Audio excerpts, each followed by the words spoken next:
So continuing to read on from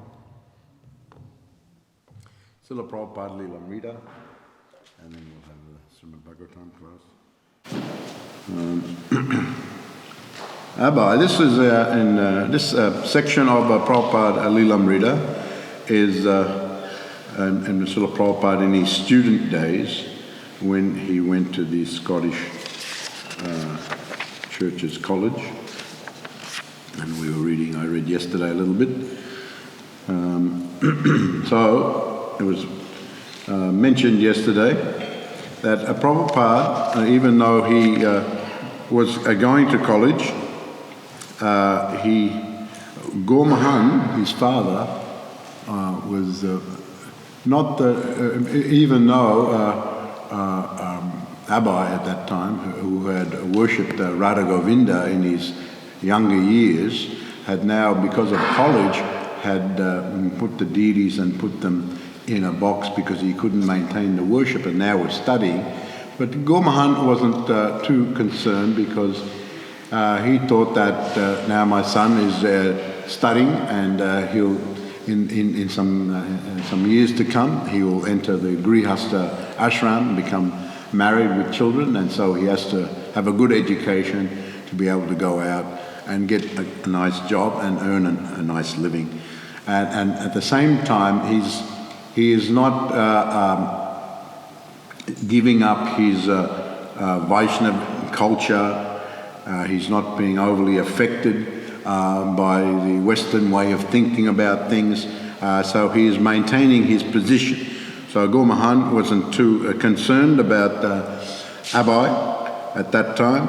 And so Abai, we read yesterday that he had a friend, Rupendranath, and and because it was a religious college, he had, Abai and Rupendranath, they used to go along with their studies. They had a Bible class, so Abai used to attend the Bible class and attend all these things, which is, I guess, prerequisite for attending that college.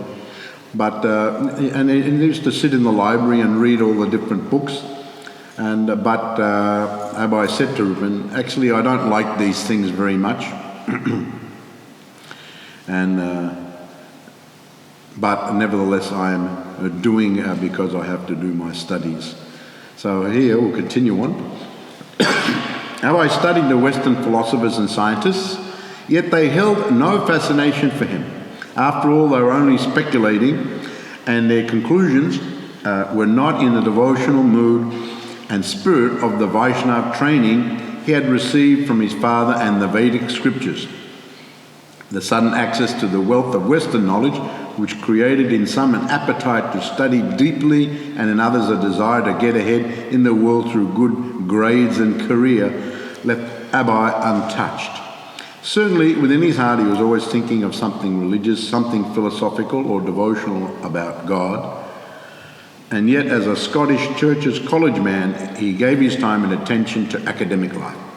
One night after his first year of college, Abai had an unusual dream. The deity of Krishna, his father had given him, appeared to Abai, complaining, "Why have you put me in this box? You should take me out and worship me again." So this is a very wonderful, wonderful dream where the deity, we read many instances where great personalities, the deity has appeared to them in the dream and instructed them in different ways. So Prabhupada, of course, we've read this quite a few times before, but it just brings it back to me that he had this dream. He put the deities in a box. Why have you put me in this box? And it just shows the person that, how Krishna is such a personality that he can say something like that to his devotee. "You should take me out and worship me again." So Abai felt sorry that he had neglected his deity, and he resumed his worship of Radha and Krishna at home despite his assignments. So we see that Abai, he had the dream, and because Krishna consciousness is within his heart, even though he was externally doing all this study, still because he had that love within his heart. When he had the dream, he immediately started the worship of Radha and Krishna, even though he was very busy doing his different work and study. In the class 1 year ahead of Abai was a very spirited nationalist, Subhash Chandra Bose. He had been a student at Presidency College, but had been expelled for organising a student strike against a British professor who had repeatedly abused Indian students. Well, we read yesterday that one of Abai's professors had sometimes got angry and frustrated with the students, and shouted at them and treated them in a quite offensive and abusive manner. And "You should never expect independence," he would shout. "You cannot rule. You can only work like asses, that's all. So that's an attitude he had. So we find here Subhash Chandra Bose that another professor at Presidency College had repeatedly abused the Indian students, so he organised a strike, and of course, it's mentioned here, he was expelled for that.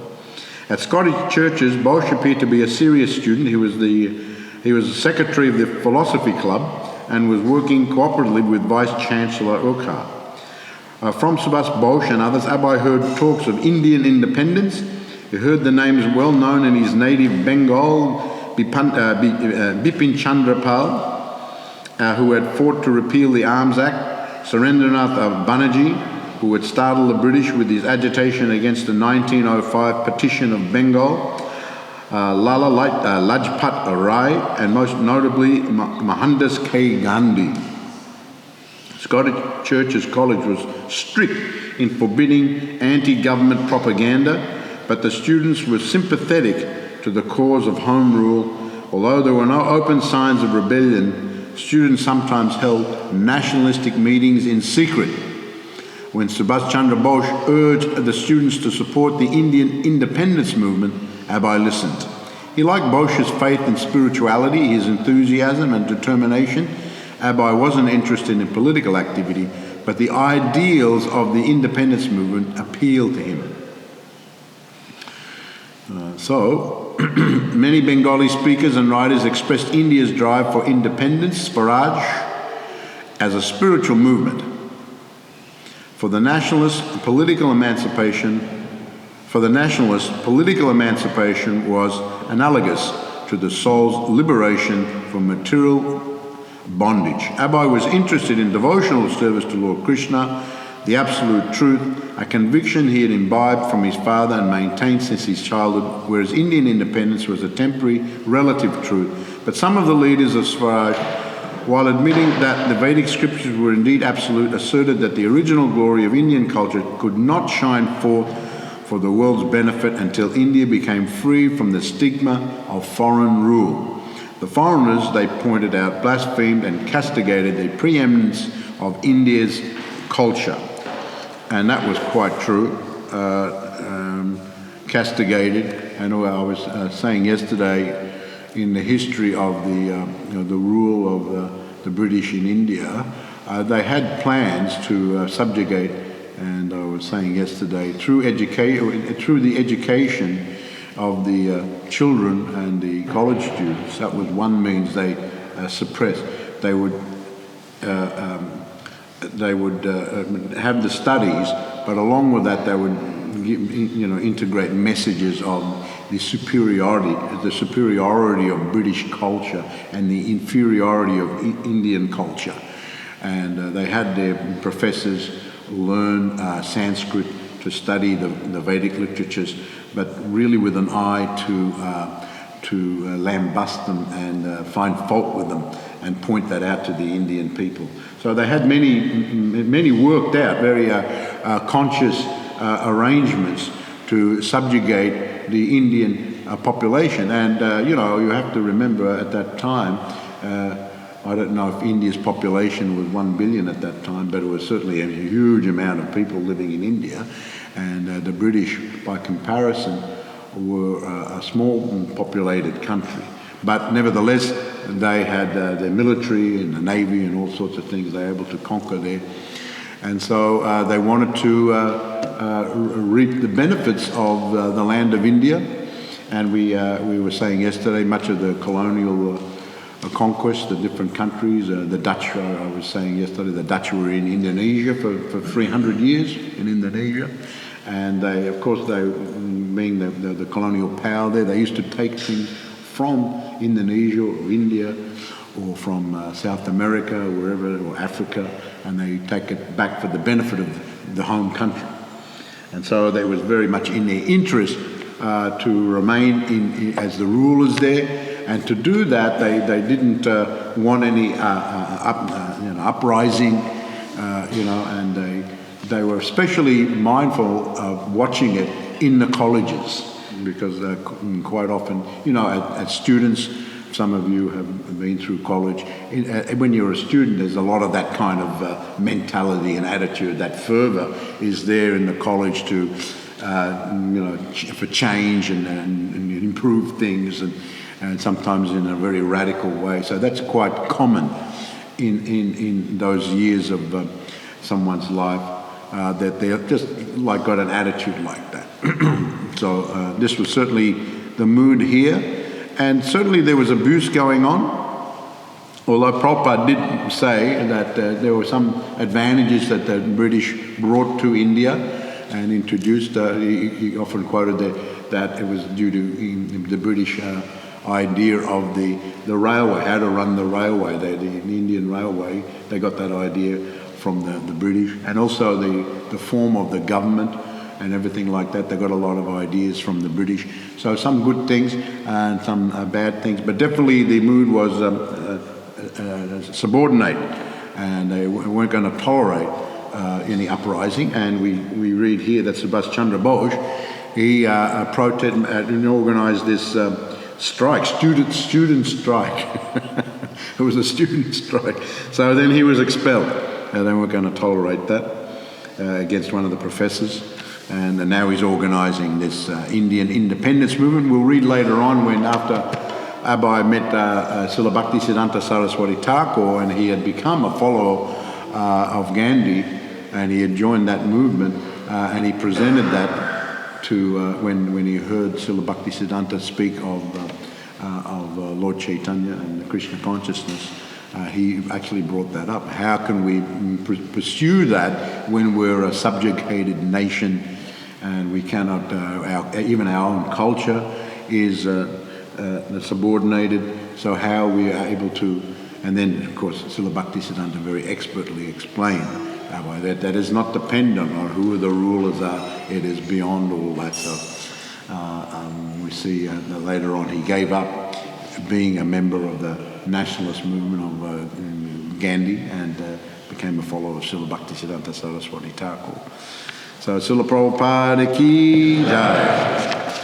Om Namo Bhagavate Vasudevaya.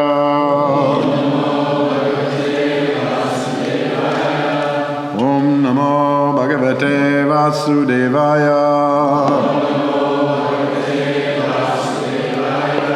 Om Namo Bhagavate Vasudevaya.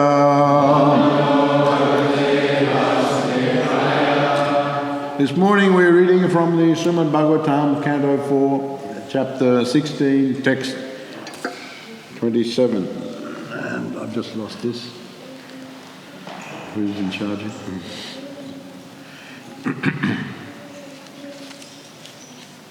Put it on there. There we go.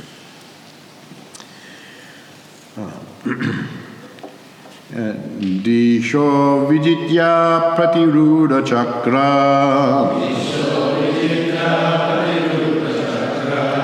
Svate Jasot Patita Lokasalya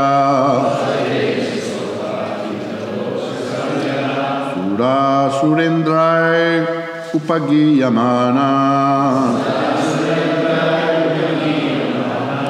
Mahanubhavo Bhavitapati Bhuva Disho Vijitya Pratiruda Chakra Svati Jasot Patita Loka Salya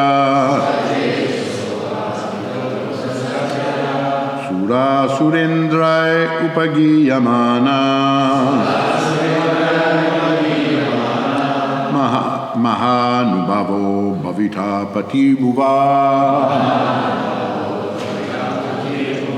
Come on else.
Vaishnavis?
Disha, all directions. Vijitya, conquering. Apradiruddha,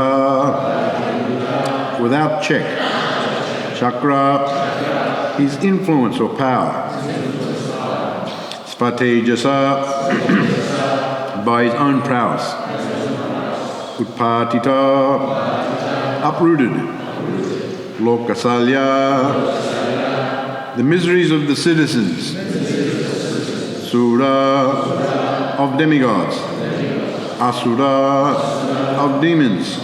Indrai, by the chiefs. Upagiyamana, being glorified. Mahaanubhava, the great soul. Bhavita, he will become. Pati, the Lord. Bhuva, of the world. Translation. No one will be able to disobey the orders of Prithu Maharaj. After conquering the world, he will completely eradicate the threefold miseries of the citizens. Then he will be recognized all over the world. At that time, both the Suras and the Asuras will undoubtedly glorify his magnanimous activities. Purport. At the time of Maharaj Prithu, the world was ruled by one emperor, although there were many subordinate states. Just as there are many united states in various parts of the world, in olden days the entire world was ruled through many states. But there was a supreme emperor who ruled over all subsidiary states. As soon as there were some discrepancies in the maintenance of the Varnashram system, the emperor would immediately take charge of the small states. The word Upatita Lokasalya indicates that Maharaj Prithu completely uprooted all the miseries of his citizens.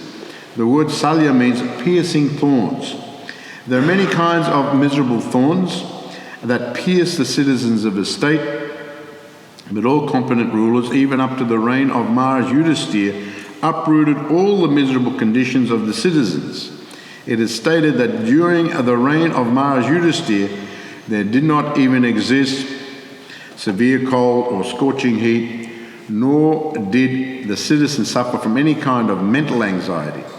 This is the standard of good government. Such a peaceful and prosperous government, devoid of anxiety, was established by Prithu Maharaj. Thus the inhabitants of both saintly and demoniac planets were all engaged in glorifying the activities of Maharaj Prithu. Persons or nations anxious to spread their influence all over the world should consider this point. If one is able to eradicate completely the threefold miseries of the citizens, he should aspire to rule the world. One should not aspire to rule for any political or diplomatic consideration. Thus, in the Bhaktivedanta purports of the 4th canto, 16th chapter of the Srimad Bhagavatam, entitled Praise of King Prithu by the professional reciters. So this statement, continuing a statement by the Suttas, the Magadhas, they were glorifying, and this was at the appearance of Prithu Maharaj and his queen Achi. And they, as I said yesterday, they appeared from the churning of the body of King Vena, who was a cruel, very obnoxious king, and he was removed by the Brahmins. And so they appeared. So when they appeared, great demigods headed by Lord Brahma came and were observing, and they could see the markings on the lotus hands of the Lord, of King Prithu, and on the Achi also, and on these feet. And they and Lord Brahma, he concluded, he is incarnation of the Supreme Personality of Godhead. Now it's explained that he is a partial incarnation, and not full as a Vishnu Tattva. He is a Shaktivesh avatar, he is Jeev Tattva, but empowered with great power. And I was saying yesterday, just like Lord Brahma, he is very powerful, the supreme original being of this universe, Lord Brahma. So he can do so many activities, just as Indra and Agni, the Devas, are very powerful. They are also Jivas, but they're empowered. So Prithu Maharaj was empowered to act in a very wonderful way. So here the Suttas and the other reciters are stating this is what he'll do. This is what he'll do in the future. And we were talking yesterday that King Prithu, of course, he being naturally humble, he didn't very much like being praised so much in that way. And Prabhupada commented that it's quite natural for someone who's humble. It doesn't like to be praised, especially in front of so many others, as there was a big assembly there. You know, it's one thing privately, but even privately, someone who's very humble doesn't really like to hear it. But publicly, it's quite embarrassing because with that natural humility, one does not actually think they're very exalted. They think they're just ordinary, and they've been designated to do a particular service, and actually any ability has come from the Supreme Personality of Godhead. So their thinking is that what credit actually do I have?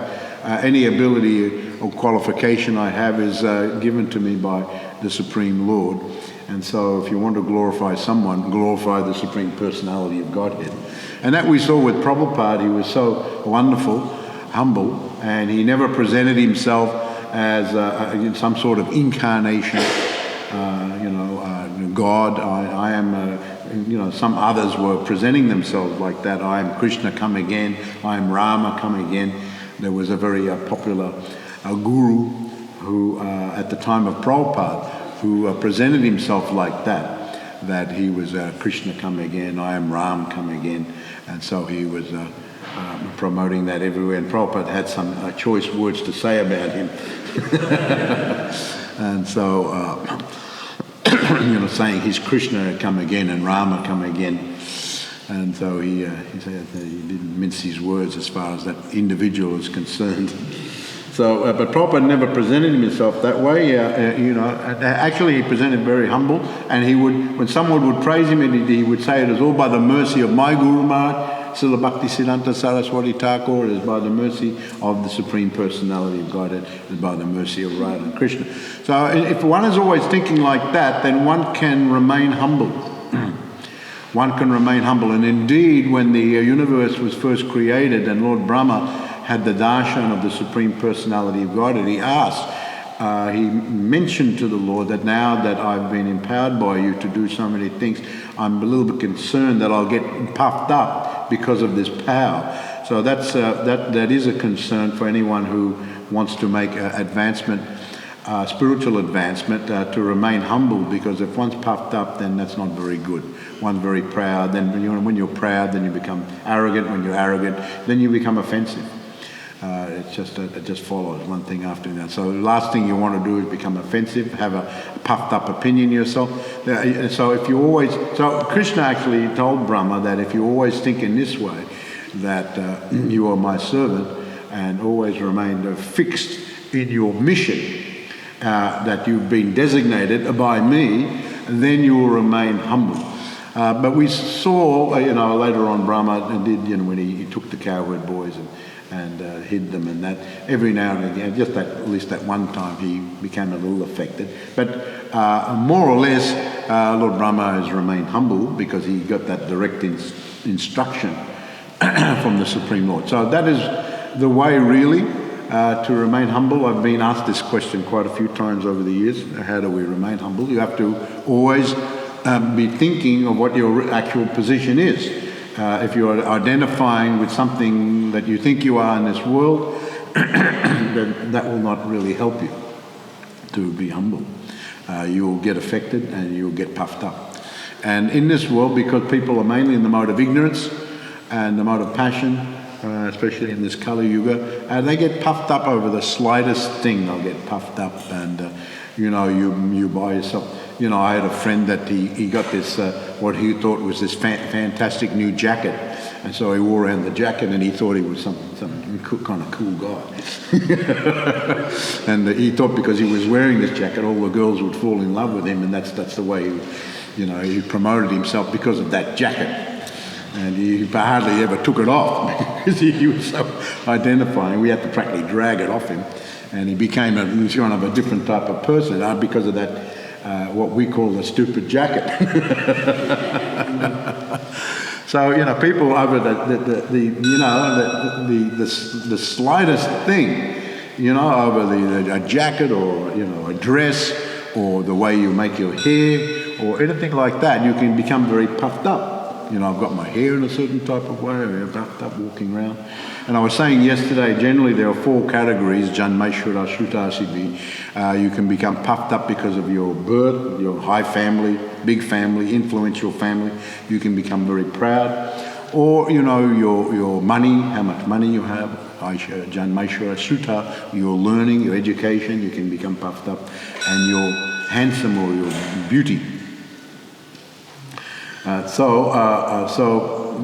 In any one of those ways. And so we have to be very, very careful. And the way to avoid, if they want, they can come in. You want to take the darshan? Or you can sit down. We're having it. Hare Krishna. So Prithu Maharaj, he was naturally humble. And he didn't like to hear his praise. And especially he got the praise for something that he was going to do in the future. That was another aspect of it. That, he said it, you're praising me for something I haven't even done yet. And you're saying in the future you will do that. So he objected to that. And Prabhupada actually commented that, unless someone has done something and if you didn't do it and someone praises you for something that you haven't done and you accept it and you sit idly by and just accept it, then that's a kind of a conceit. You didn't even do it, but you're so attached to being glorified that you'll just accept it anyway. You're thinking to yourself, I didn't actually do that. But anyway, that's nice. Because you're in illusion, you're thinking yourself something of the world, and your illusion. So again, it comes back to the point, always see yourself as spirit soul. Indeed, in the beginning, I don't think this phrase is used so much, but in the beginning when we were new devotees, we would address it. When we saw our devotee, our God brothers, our God sisters, Haribol, we would say, Haribol, spirit soul. I don't think that's used so much either, but that was like everyone did. Practically all the devotees use that, Oh, Haribol, spirit soul, how are you? Haribol, spirit soul, just to remind ourselves we're the spirit soul. Haribol, spirit soul. Because we forget like anything. We've been forgetting for so many births, and now we've come to it. But so we've just been taking it up. Maybe just in those days we were devotees for a few months, or 6 months, or a year, or a few years. So quite often, Haribol, spirit soul. I don't know where it came from. Someone thought it up, or maybe it came from Prabhupada. But anyway, we got onto that, and it was a nice address because that made us remember actually what our position is. Haribol, spirit soul. We're the spirit soul. Don't think anything else. a spirit soul and servant of Krishna. And another thing we used to always say, oh, such and such, they got a very good service attitude. Very good service attitude. And you are such and such, yeah, you've got a Prabhuji, I'm very much appreciating your service attitude. So this is very important. So we're all servants of the Supreme Personality of God, and if we've got a good service attitude, and service, who are we serving? Krishna. So we're spirit soul, and we're servants of Krishna, and we're rendering service to Krishna. This is our constitutional position. We always remember that, then the tendency to become puffed up, arrogant, condescending, conceited, that will be minimized, although, because of the effects of the material world and the mode of passion and ignorance. We saw, going back to what we read in Srila Prabhupada Leela about Prabhupada, Mahande, Gomahani, the Prabhupada's father, he wasn't concerned because he saw when Prabhupada was going to the college, he saw he wasn't being affected by it, so he wasn't concerned.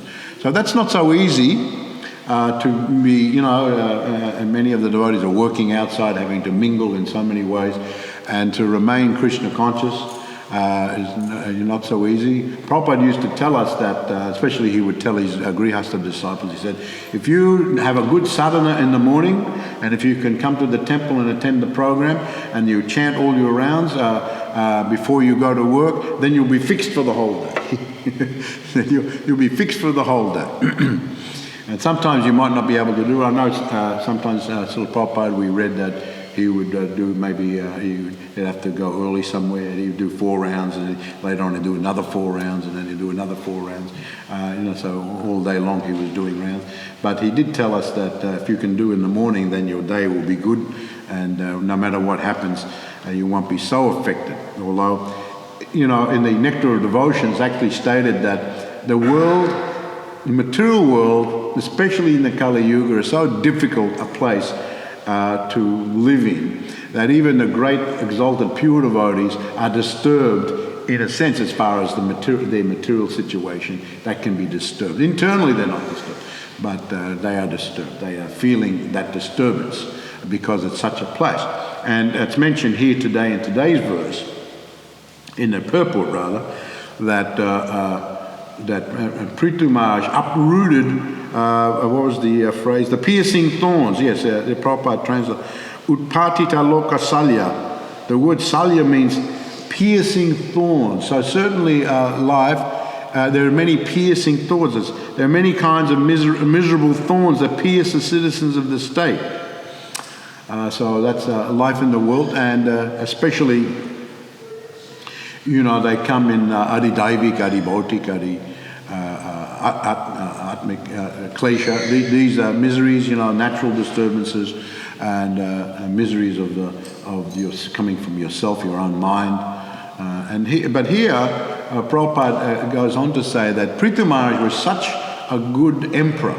Now, another point that's made here, by the sutras and the Magadhas in their praise of Prithu Maharaj, is that he will be the emperor of the world, and there will be many subordinate kings. And the system in the olden days, as Prabhupada puts it, was like that. There would be emperor and there would be kings ruling different kingdoms. Now, so there's some places in the world still have kings, and they actually have some level of power, although in other places they're more ceremonial.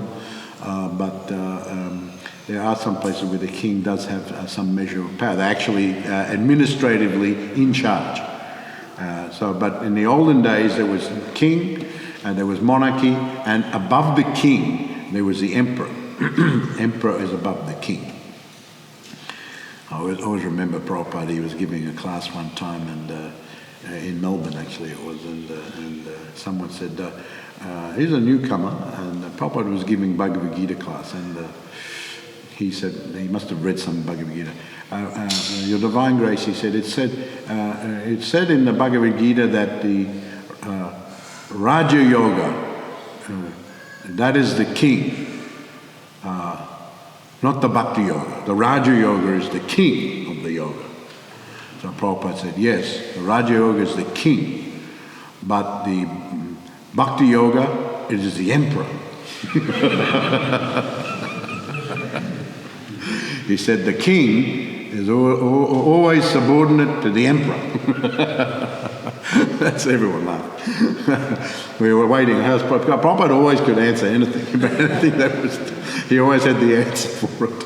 And then no one could say anything practically. Or they might try to say it. No one would accept it. So, so he said like that, as a bhakti is the emperor.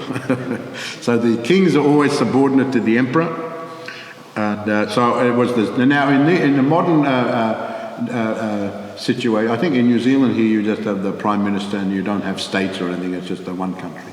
In Australia they have the states. So in the states they have the premiers, or some other countries they have the governors. In Indonesia they have governors. And of course in India there's the Prime Minister. President's there, but he's more ceremonial. The Prime Minister, and then you have the chief ministers in India of all the different states.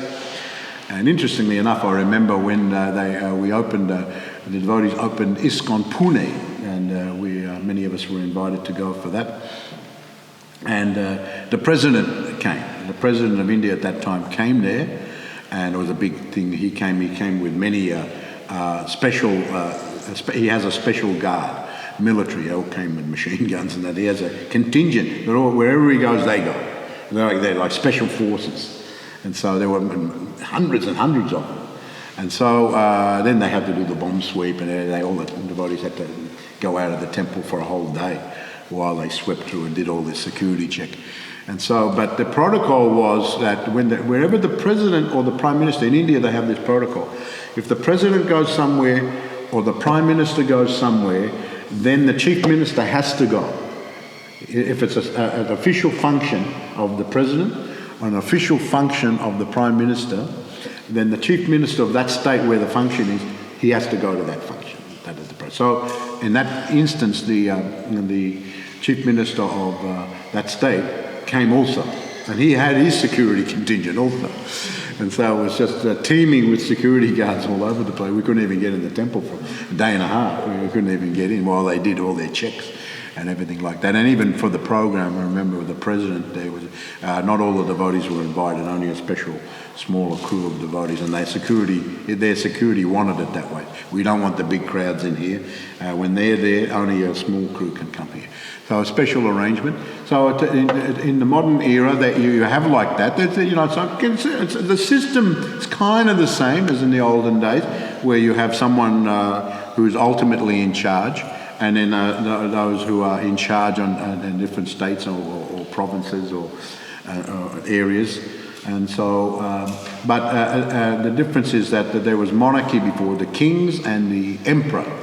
And so Prithu Maharaj, this is the statement, he would be the emperor, and he would go around, and he's very powerful, very, very chivalrous. We read yesterday, very chivalrous. He was a protector.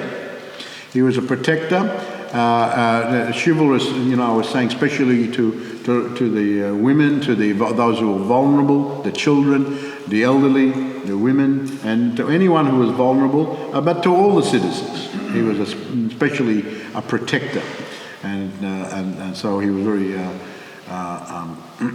but also powerful in that he had a great ability in his prowess, in his military ability, and so in those olden days it was like that. If you were very powerful, and he was a righteous king, he would rule, and he has mentioned the Varnashrama system.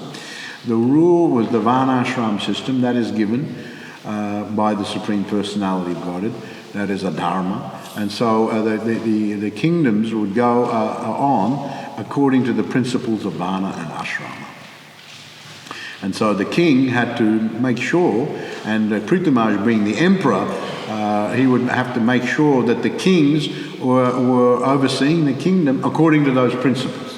And Prabhupada makes a point here about saying that if there was a very great discrepancy in the kingdom, it wasn't going on according to the Varnashram principles, and the king wasn't dealing with it, or his administrators weren't dealing with it very effectively, people were engaged in immoral, very sinful activities, then sometimes the emperor would have to come in and to take over the administration of that particular kingdom.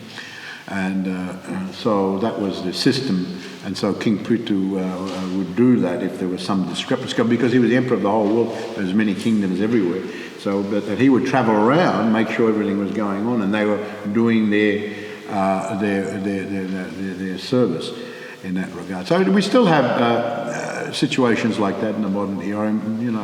I remember when I was in Melbourne, the TP of Melbourne, the council, the city council, was having all sorts of trouble, and they were getting into debt, and there was all sorts of fighting in between, in amongst them, and it was going on for a long time. So the government, the state government, through the local government minister, they sacked the council. They sacked the council, and they appointed a 3-member tribunal to run the affairs of the council, which was quite a big council for the city of Melbourne, all the surrounds there. So they just removed the whole council because they were incompetent. They had gone and done an investigation, and they found they were incompetent, and so on and so forth. So they had the power through the Local Government Act to come in and remove them. So these things sometimes happen, that those up above had to come in a very catastrophic situation. They say there's no, they're not competently dealing with the situation. Then in that scenario, they can come in. So this is mentioned by Prabhupada, that Prithu Maharaj would do that. And but he was accepted. But that was one thing, having to deal with catastrophes and disasters. But on the other side, and more importantly, Prithu Maharaj was so good at overseeing everything according to Varna Ashram and according to Dharma Shastras and so on and so forth. He had his advisors, and the Brahmanas were there. Everyone was very happy with him. He was empowered, we were saying yesterday, he was empowered by the Supreme Personality of God to do his service, and he did it wonderfully. To be in a position of authority and lead is very, very difficult. And, you're always going to have someone who doesn't agree perhaps cause difficulty and so on. Maybe you're not very qualified also, so there's going to be difficulty on that side. But we see here with Prithu Maharaj, he was so qualified, everyone was happy with, even the Asuras. As mentioned here, I noted that the Asuras, those in the lower planetary systems, were happy because Prithu Maharaj's reign was so nice that both on the material side and the spiritual side was going on nicely. So because the material side, and specifically according to Varnashram principle, there will be yajna, there'll be worship of the devas, all that things will go on. So therefore the devas are pleased, all the necessities, there's the verses in the Gita, Devan Bhavyatan, Istan Bhomanivad, by cooperation, the men and the demigods, Sahajagya Pradashishva, when the Varnashram is followed, and the Jagyas will be there, everything will be there. So the rains come, the heat comes, the wind comes, and certain wind is necessary. All the things that are necessary for prosperous life. And Prabhupada does comment in those verses, I remember that, a man can't actually manufacture those types of things. The fruits and the vegetables and the grains and the water and the light and the air and the heat. Man can't manufacture that. They can maybe get in the laboratory and make a grape without seeds or something like that, or do those sort of things. But as far as actually manufacturing these things from the get-go, man can't do that. He's reliant on the Supreme Personality of God and his agents for providing these things. And so because things were very prosperous, and here Prabhupada makes the comment that Yudhisthira Maharaj, for example, there wasn't even excessive, what did he say here? Severe cold or scorching heat. Severe, it wasn't too hot, it wasn't too cold, it wasn't, and it was very steady, and even the rain would come. You read in other places that, the rain would come nicely. It would come generally, you read if everything is nicely going on, then when people went to bed at night, it would rain. And then when they got up in the morning, it would stop. And so, the vegetables and the grain, they got all their water. But it wasn't disturbing for the people who had to get up and go to work, and work in the in agriculture or we'll go anywhere. But these days, everyone knows. You don't have to talk about it that much. There's so much severe disturbance everywhere, anywhere in the world at any given time. There's some disaster going on. If it's not too hot, it's too cold, or you go, just like I just was in Melbourne. That is a very famous place for the 4 seasons in one day. It can be hot in the morning and then freezing in the next hour, and then it can be raining and then it can be dry, and then all in one day. So these sort of extreme situations, one day hot, one day cold, and then drought, and then flood. Just a few years ago, there was an extreme drought in Australia. Everything was just brown, and you hardly had any water. All the crops were finished, and then all of a sudden floods, and then earthquakes, and so all these different things. So when these things are going on, it's a sign of a lot of sinful activity. These are reactions. And not only that, where there's a disease, where there's fighting, where there's war, these are all reactions. This is all karma. But one can rectify that by adopting a very pious spiritual life, but it needs a lot of people to do like that. So if this wasn't going on nicely, Pitu Maharaj would come in, but he would make sure all these yajnas and all these different things were going on. And so not only were on that side of things, but because everything was prosperous, people didn't have anxiety. I noted this point too. There was no mental anxiety even in the reign of Yudhishthira Maharaj. Now this mental health is a big thing these days. Mental health. A lot of people suffer from anxiety, can't even sleep. So much anxiety and work, and everyone knows that you get anxious and in anxiety about so many things, and it affects you in so many ways. And I had an auntie who was so much in anxiety all the time. She always thought she was sick, and she went to so many doctors, and they said, "Look, there's really nothing wrong with you." And she was just was thinking there was something wrong, and she kept on thinking in anxiety like that. She actually got sick. She actually got sick. And then that one time she went, "Oh, now you're sick." Because you put yourself in such a state that the body reacted and it actually got sick. It's almost as if she wished she was sick almost, And so, and in the end, she got so sick, she passed away just in a very short time. And so that was a very tragic situation. So anxiety can affect us very deeply. But here it is said, because everything was so nice and arranged nicely, and everyone was naturally situated in their varna and ashram, there was no real anxiety. Everything was prosperity. There was peacefulness. So on that side of things, if it's going on everywhere, even those who are not very spiritually minded, if the material side is provided for nicely, they're going to praise the one who they think is responsible, which happened to be Pitu Maharaj. So he was praised even by those who were not godly personalities. They weren't spiritual anyway. He was praised because all their necessities were being provided for. And so on that side, and then for the devotees, he's providing that spiritual direction and spiritual guidance. So then they also praised him very nicely. So Prabhupada ends by saying, if one is able to, one should consider this, the modern nations and leaders should consider this point, if one is able to eradicate completely threefold miseries, as we mentioned, then they should want to aspire to become a leader in society. Otherwise, if they can't do that, then they should step back. Don't desire that, because you're not going to really make any change. So that ends the Bhaktivedanta purpose of the 4th canto, 16th chapter of the Srimad Bhagavatam, entitled Praise of King Prithu by the Professional Reciters. Does anyone have a question or comment? What time is Prasad? Huh? Prasad? 8:45. Okay, good. All right, so a few minutes. Yes, Prabhu. Thank you for the nice class. Just got one question in the purport, as it mentioned here, that even the Asuras were glorifying Pitu Maharaj. So I was just thinking, but during the time of Maharaj Yudhishthira, because he was also, Maharaj Parikshit? Maharaj Yudhishthira. Yudhishthira, He was a great emperor, and even the Krishna was on his side, but still, like, you still see some demoniac persons like Duryodhana. They were not glorifying him, they were like really, and they were mental inside.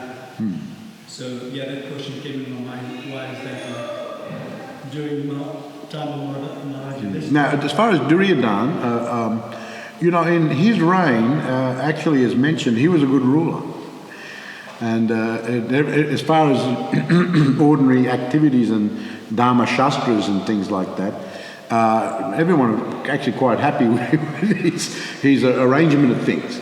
But because he was against Krishna and he was against the Pandavas, this was a little bit, Krishna was behind the scenes there, because what had happened, you have to remember back, that, previously the Asuras were fighting against the Devas, and ultimately the Devas won their battle. So the Asuras were thinking, let us take birth on the earth, and so we can at least rule the earth.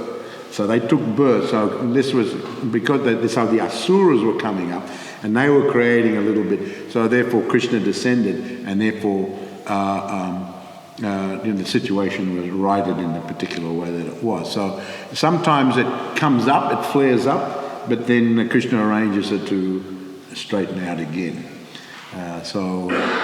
This was a little bit Krishna's arrangement, and dealing with the Asuras who had taken birth on the Earth planet at the time. He thought that this is not good. They're creating all sorts of problems, and so on and so forth. So therefore, that has to be righted.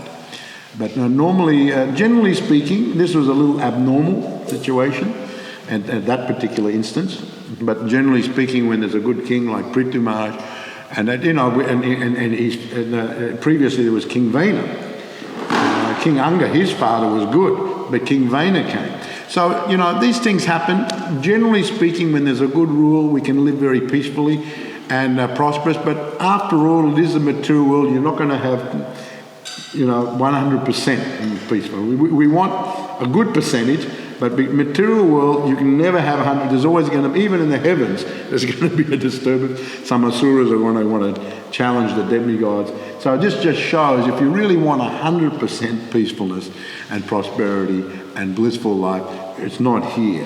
You have to go to the spiritual world. That's one lesson we can learn from this. That you're right, because there was a disturbance in as far as Duryodhana and all that, and in the time even before Prithu Maharaj, King Vena was creating all sorts of, and we read so many stories like that, in the heavens. So ultimately, we learn from that. Well, no matter how peaceful you can get it, it's not going to be the ultimate position. Better go back home, back to Godhead. Hare Krishna, thank you. Yes, ma'am. I was just wondering, you were talking a little bit about Moshe. About? Moshe, Can you speak more louder? So the echo here is a little hard. the leader of the Indian independence movement, Bose, Chandra Bose. What we read in the Leela Amrit? Right at the beginning, in terms of, I think you were talking about Bose and his relationship to somebody who's practicing Casey. I'm still not getting that. Can someone hear? Yeah. What about him? Did he practice Krishna consciousness, or was he a practitioner? Do you know? Well, it mentions that he was religiously minded, and he was the way he was presenting it.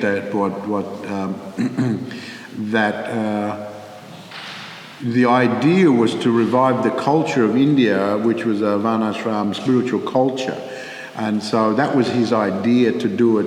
We have to be free from the British rule because they're subverting our culture, and so we won't be able to practice our spiritual life because they're doing so many. They're saying so many things. And so that was his ideal. So Prabhupada was attracted to that part of it, but he was trying to do it by political means, by military means later on, which he did. And then Srila Bhaktisiddhanta Saraswati Thakur pointed out to Prabhupada, you don't need to go that way to achieve spiritual emancipation. You can just, if you just concentrate on that and fully dedicated, that's independence. Doesn't matter who rules, actually. Doesn't matter who rules. If one can actually, then Krishna will right the situation in one way or the other. So, but he had that, it was mentioned there that he was a religious person. Yes.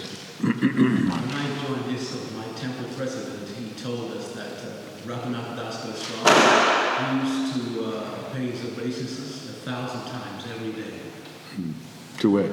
To different devotees. When he was president. Yeah.